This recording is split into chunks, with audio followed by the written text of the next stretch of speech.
ये साधारण सामाजिक शब्दों में उसे जनता के बीच ले जाया जा सकता है। तो ये एक हम लोगों के बीच में था।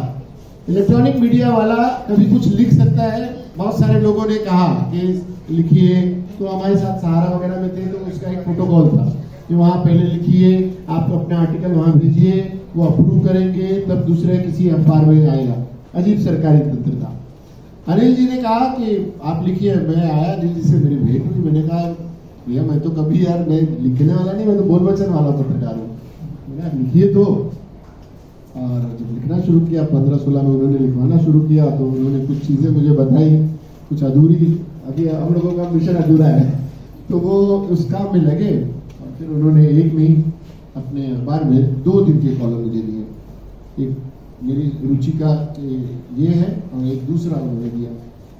तो आपको अगर पत्रकार है तो आपको दोनों विधा में, आपको इलेक्ट्रॉनिक मीडिया में भी और आपको लेखन की विधा में भी आपको हाथ आजमाना पड़ेगा और लिखना पड़ेगा। जब तक आप लिखेंगे नहीं, अच्छा बोल नहीं पाएंगे। बाकी मैं लेके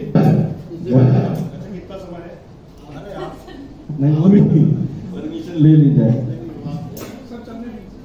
तो वाहिद जी ने एक विषय रखा था, और चूंकि वागिस जी का आदेश भी था कि मंच से बोल दीजिएगा, मंच से बोल दीजिएगा, मंच नहीं, मंच का भी पेटेंट हो गया है। मन की तो कोई इर्द गिर्द भी नहीं जा सकता है भाई, आप तो सिर्फ हाँ। तो वाहिद जी ने एक बात बोली कि हर एक वस्तु, व्यक्ति जो भी है, उसकी एक परिभाषा होती है, और ऐसी कोई भी वस्तु नहीं है जिसकी कोई परिभाषा नहीं। ये बोलते समय वाहिद जी प्रधानमंत्री नरेंद्र मोदी को भूल गए। बताइए किसी को परिभाषा पता हो? किसी को नहीं पता हो। तो कभी कभी साइंस में भी अपवाद होते हैं, उन अपवादों की भी गुंजाइश रखनी चाहिए। पॉइंट एजेंडा होता है, मैं इधर डालूं न्यूज, उधर मेरी वायरल हो जाए। तो फेक न्यूज का जनक मतलब ये हो गया। ये जो नीड है कि मैं मैक्सिमम, मेरे को रीट्वीट्स मिले, मेरे को मैक्सिमम रीच मिले, उसके लिए नो वेरिफिकेशन नथिंग। जो भी ऐसा है, जो भी विस्फोटक है, जिसमें भी मैं मसाला लगाऊं और वो रातों रात पॉपुलर हो जाए, मैं वायरल हो जाऊं, ये एक एजेंडा होता है। और इस कारण ये होता है कि फेक न्यूज शुरू होगी। लेकिन परेशानी ये है, चाहे हम पॉलिटिकल लीडर्स कहें या जर्नलिस्ट कहें, जो भी बैठ के आज ये कर रहे हैं, वो सब कहीं ना कहीं ऐसे ही किसी एजुकेशन सिस्टम से बाहर निकले हैं।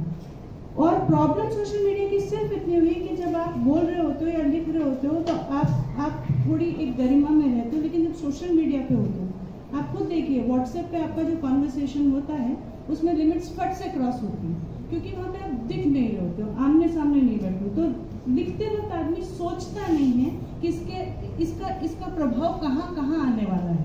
तो कुछ भी सबसे कठिन और सबसे सरल है, तो मेरे बुद्धि विवेक की गंगा अविरल है।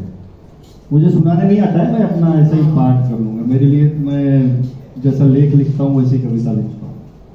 हिंदी तू प्राण है, चेतना है, आत्मा में सहवास है, तू मेरी आस्था आराधना का परम आत्मीय प्रकाश है। हिंदी कोरी भाषा नहीं, भाव है, शब्दों की अनुरक्ति है, हिंदी में स्वर है, सरगम है, भावों की अभिव्यक्ति है।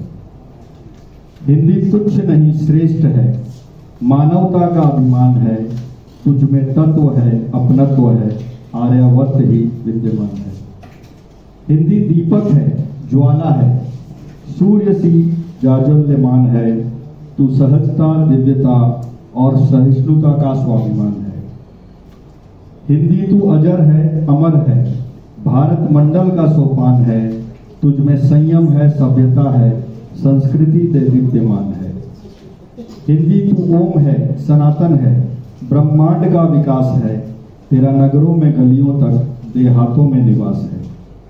हिंदी तू नम्र है, विनम्र है, समग्रता का आभास है, तेरा परायों में भी अपनों सा निश्चल विश्वास है।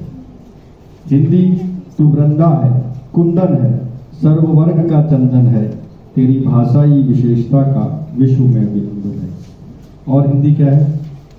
हिंदी तू निराला है, रेणु है, विद्वानों में भारद्वाज है, तुझसे ही तो उज्जवल इस भूमि का सुराज है।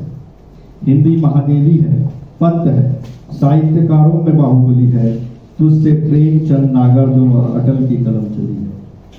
हिंदी दिनकर है, परसाई है, दुष्यंत और आजाद है, तू मीरा से कबीर और खुसरो का शंखनाद है। हिंदी ही ज्ञान है, विज्ञान है, सब में समान है, तू तुलसी है, भूषण है, भारतेंदु और रसखान है। हिंदी तू वेद है, पुराण है, दोहा, छंद और कलाम है, तू साहित्य संपदा की विरासत के चारों धाम है। हिंदी कुमकुम है, अक्षत है, अध्यात्म की दुनिया है, हिंदी विश्व के माथे पे सौभाग्य की बिंदिया है। हिंदी तू सिंधु का सार है, हिंदुओं का हार है, तू ही संस्कृत से उपजा अनुपम अद्वितीय उपहार है। इसलिए हिंदी तू मेरी दृष्टि है, सृष्टि है, मेरा अतुलनीय पर्व है, तेरे आंगन के इस फूल को निज पर असीम गर्व है।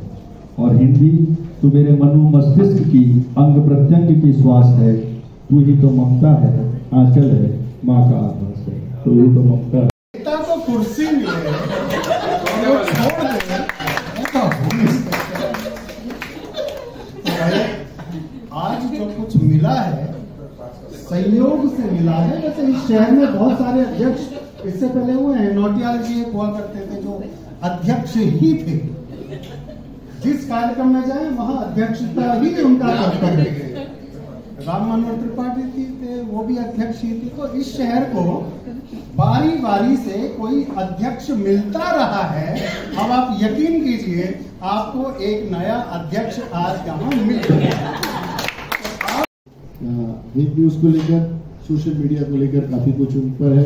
ये उस मामले की डॉक्टर है हम लोगों को कभी इस मामले की जरूरत पड़ती है तो